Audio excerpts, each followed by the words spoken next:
আসসালামু আলাইকুম রহমতুল্লাহি ওবরকাতুহ। সম্মানিত দর্শক, সারা বাংলাদেশে এখন ডক্টর ইউনূস ঝড় চলছে।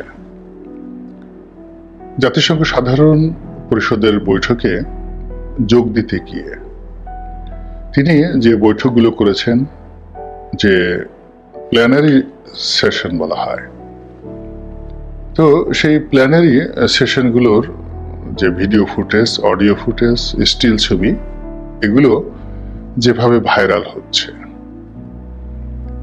এর ফলে আমাদের দেশের যারা জনগণ, বেশিরভাগ মানুষ মনে করছে যে আমেরিকা বলতে গেলে এখন বাংলাদেশকে একটা ব্ল্যাঙ্ক চেক দিয়ে দিয়েছে এবং ডক্টর ইউনূসের মতো মানুষ এইভাবে কাজ করতে পারেন, এভাবে যেতে পারেন, এভাবে বৈঠক করতে পারেন, এটা কল্পনা করা যায় না। এখানে আমি একটা কথা বলি, সেটা হলো মিডিয়া, বিশেষ করে আন্তর্জাতিক মিডিয়াকে কি করে নিজের পক্ষে ব্যবহার করা যায়। এটি এশিয়া সাবকন্টিনেন্ট নয়, এই মুহূর্তে পৃথিবীতে যে কয়জন লোক মিডিয়াকে মাতিয়ে রাখতে পারেন, তার মধ্যে ডক্টর মোহাম্মদ ইউনূস কিন্তু প্রধানতম ব্যক্তি। আমরা যেহেতু মিডিয়ার সাথে জড়িত,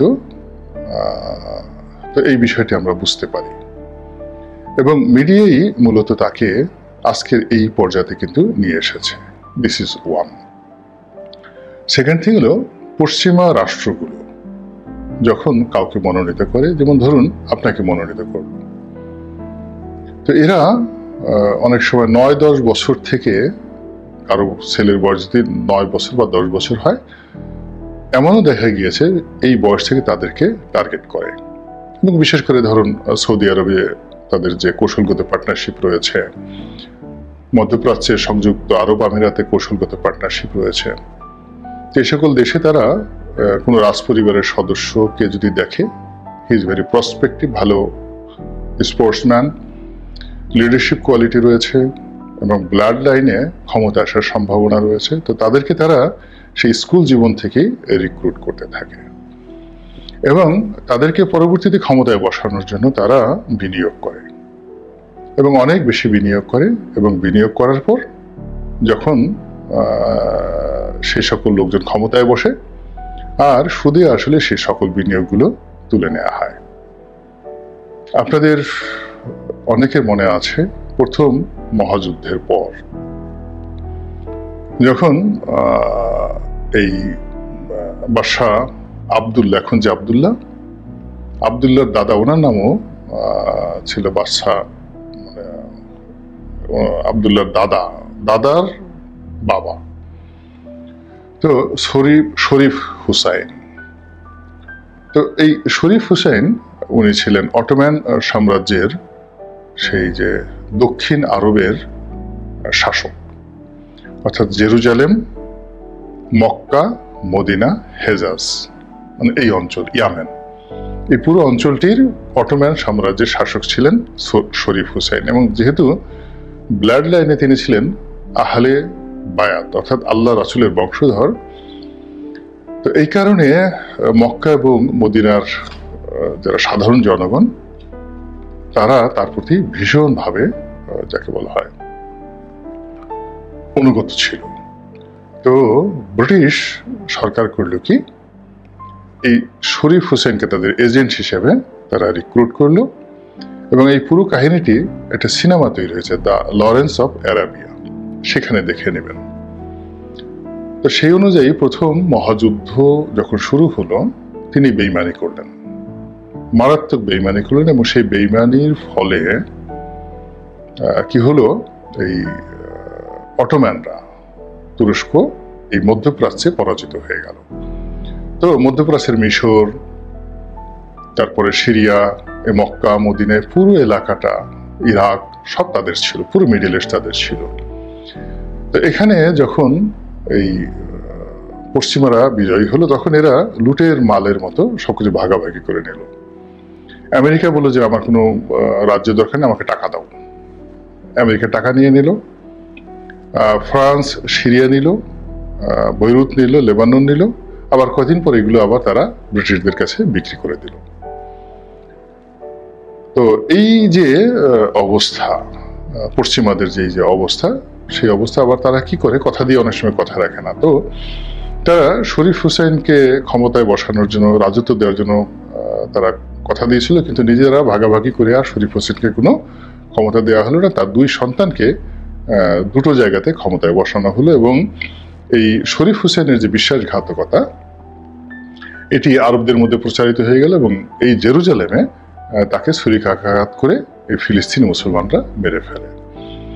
এখন এই যে অনেক কিছু হয়, পশ্চিমারা অনেক কিছু করে, যেগুলো আমরা এই সহজ ভাষায় বুঝতে পারি না।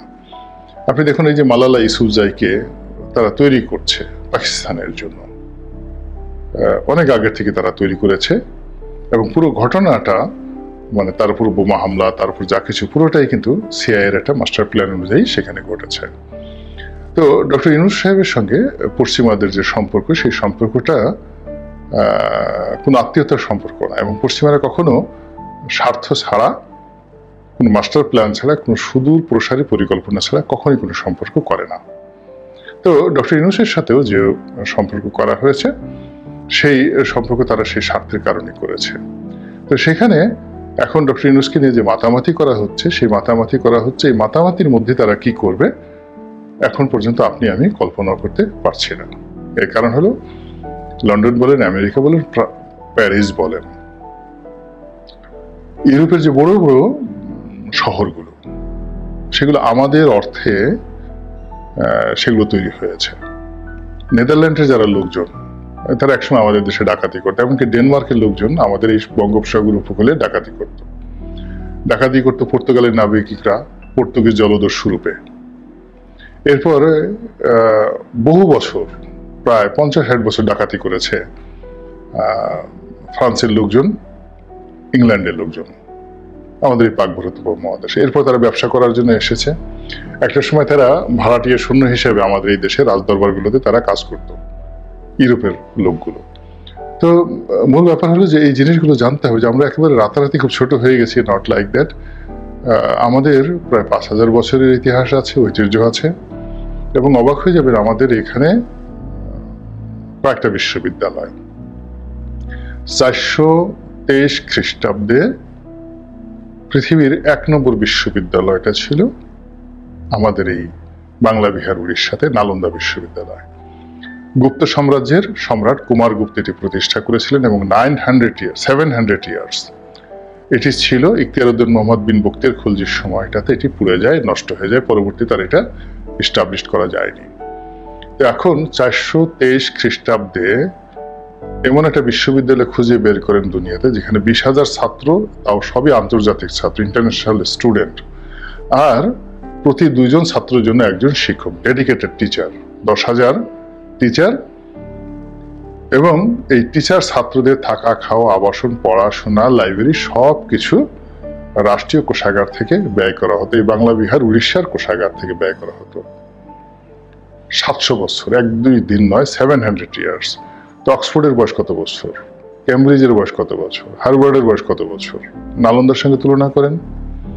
এরপর আলেকজান্ডার যখন আক্রমণ করেছিলেন খ্রিস্টের জন্মের সেই প্রায় 326 খ্রিস্টপূর্বাব্দে, তখন তারও আগে, প্রায় 100 বছর 150 বছর আগে, এখানে একটা বিরাট বিশ্ববিদ্যালয় ছিল, তক্ষশিলা বিশ্ববিদ্যালয়, এবং যেটার অধ্যাপক ছিলেন চাণক্য। এখন আপনি আলেকজান্ডারের জমানাতে গ্রিসে দেখেন তো এরকম তক্ষশিলার মতো কোনো বিশ্ববিদ্যালয় ছিল কিনা। আমরা হিরোডোটাস, তারপরে আমরা সক্রেটিস, তাদেরকে নিয়ে খুবই আবেগপ্রবণ হয়ে যায়, কিন্তু এই তক্ষশিলা বিশ্ববিদ্যালয় থেকে যে সকল পণ্ডিত বের হয়েছেন, আপনি কি তাদের সম্পর্কে জানেন? মহাভারত বা রামায়ণের মতো কোন কাব্যগ্রন্থ পৃথিবী থেকে খুঁজে বের করেন তো। মানে আপনি ইলিয়াড অডিসির কথা বলেন, হোমারের, কিন্তু মহাভারত আর রামায়ণের সমপর্যায়ের কল্পনাই করা যায় না। এটা একটা সাহিত্য কর্ম, তার সঙ্গে সঙ্গে এটিকে একটা ধর্মীয় পবিত্র গ্রন্থ হিসেবে বিবেচনা করা হয়। তো এই হলো আমাদের ইতিহাস ঐতিহ্য, কিন্তু সেটা না করে আমরা এখন সাদা চামড়া দেখলে, তারপর লন্ডন আমেরিকার নাম শুনে আমরা ফিট পড়ি, এটা এক ধরনের অস্থিরতা। তো যা হোক, এখন এই যে ডক্টর মোহাম্মদ ইউনূস, তার পিছনে আমেরিকার ইনভেস্ট রয়েছে, আমেরিকার ডিজায়ার রয়েছে, ব্ল্যাঙ্ক চেক বলেন, যা কিছু বলেন না কেন, আমেরিকা তাকে ক্ষমতায় রাখার জন্য, টিকে রাখার জন্য এবং দীর্ঘমেয়াদে তাকে রাখার জন্য সর্বোচ্চ চেষ্টা করবে। এটা গেল একটা পার্ট। ডক্টর ইউনূসের এটা যেভাবে ইতিবাচক, তার সঙ্গে সঙ্গে নেতিবাচক হলো তার ব্যাপারে খুবই ডিটারমাইন্ড অবস্থানে আছে ভারত, এবং চীন এখানে মধ্য থেকে খেলছে। দ্বিতীয়ত, ভারত শুধুমাত্র ডক্টর ইউনূসের বিরুদ্ধে নয়, তারা প্রতিশোধ নেওয়ার জন্য শেখ হাসিনা এবং আওয়ামী লীগ তাদেরকে ক্ষমতায় বাংলাদেশে আবার ফিরিয়ে আনার জন্য তারা প্রয়োজনীয় যুদ্ধ করতে পারে। এবং আপনি ভারতীয় চ্যানেলগুলো, ইউটিউব চ্যানেল থেকে শুরু করে মূল ধারার যে গণমাধ্যম টেলিভিশনগুলো, সেখানে দেখবেন যে এমনভাবে খবর প্রচার হচ্ছে যেন দিল্লি ঢাকার বিরুদ্ধে যুদ্ধ ঘোষণা করেছে, আমাদের সীমান্তে সৈন্য সমাবেশ তারা করেছে, প্রতিদিন কি পরিমাণ সৈন্য সংখ্যা বাড়ানো হলো, এবং তারা কিভাবে বাংলাদেশের দিকে অস্ত্র তাক করে আছে, কোনো অবস্থাতে ছাড় দিবে না। এই মানে খবরগুলো ভারতীয় মিডিয়াতে যেভাবে প্রচারিত হচ্ছে, আপনি কি এর ভয়াবহতা বুঝতে পারছেন?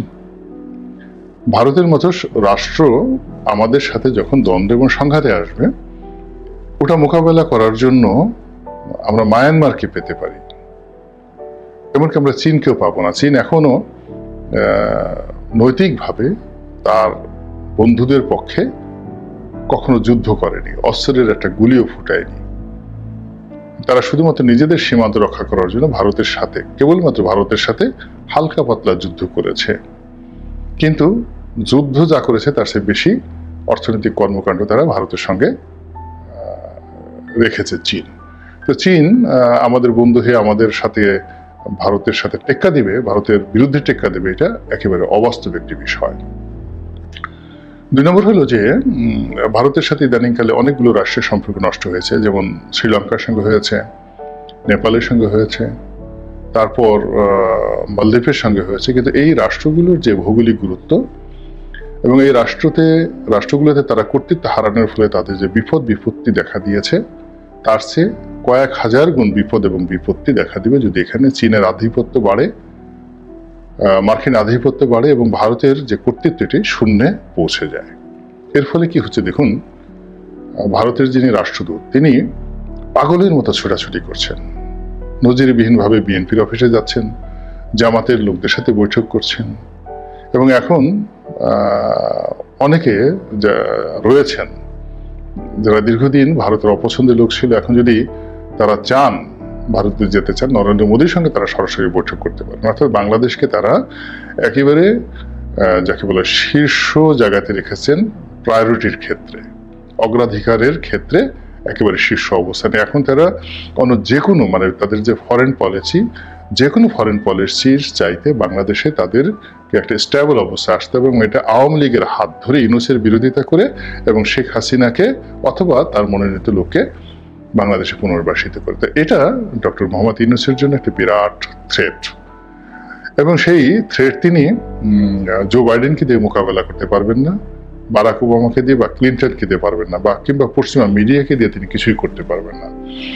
এই কাজগুলো করতে হলে তাকে জনগণের সমর্থন লাগবে, দ্বিধাহীন ব্যর্থহীন সমর্থন লাগবে, তার সরকারের সঙ্গে জনগণের অ্যাটাচমেন্ট থাকতে হবে, এবং দেশের যে রাজনৈতিক দলগুলো আছে সেই দলগুলোরও সমর্থন লাগবে।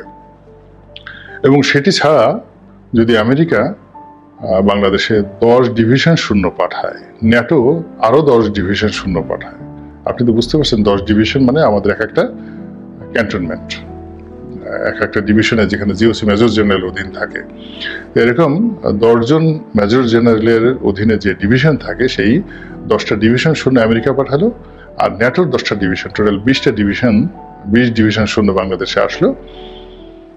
পরিবেশ পরিস্থিতি সিরিয়ার মতোই হবে, ইয়েমেনের মতো হবে, কিংবা আফগানিস্তানের মতো হবে, কিন্তু ডক্টর ইউনূসের রক্ষা হবে না, আর আমেরিকারও কোনো পারপাস সার্ভ হবে না। এখানে কূটনীতি দিয়ে, বুদ্ধি দিয়ে, প্রজ্ঞা দিয়ে, জনগণের সমর্থন নিয়ে কাজগুলো করতে হবে। এখনো পর্যন্ত ডক্টর মোহাম্মদ ইউনূসের প্রতি বেশিরভাগ মানুষের আশা রয়েছে। আমেরিকাকে আমরা এখনো ভারতের মতো শয়তান মনে করি না, ভারতের মতো কুচক্রি মনে করি না, তাকে বন্ধু মনে করি না, কিন্তু আমাদের প্রয়োজনে বিশেষ করে শেখ হাসিনাকে তাড়ানোর ক্ষেত্রে আমেরিকা আমাদের জন্য গুরুত্বপূর্ণ একটা এলিমেন্ট হতে পারে। এজন্য জনগণ কিন্তু আমেরিকাকে গত 1.5-2 বছর যাবৎ খুব সাহায্য করে আসছে। কিন্তু যারা পর্দার আড়ালের খেলা জানেন তারা সবাই জানেন যে আমেরিকা কিন্তু শেষ সময় পর্যন্ত শেখ হাসিনাকে ক্ষমতা রাখা, শেখ হাসিনার ক্ষমতাকে পাকাপোক্ত করা, এই সমস্ত কাজে সর্বশক্তি কিন্তু নিয়োগ করেছে। তো কাজেই খুব বেশি আহ্লাদিত হওয়ার, আবেগপ্রবণ হওয়ার আমি কিছুই দেখছি না। আল্লাহ আমাদের এই দেশটিকে নিরাপদ রাখুন, সুন্দর রাখুন, সচ্ছল রাখুন এবং আপনারা সবাই ভালো থাকুন। আসসালামু আলাইকুম ওয়া রাহমাতুল্লাহি ওয়া বারাকাতুহু।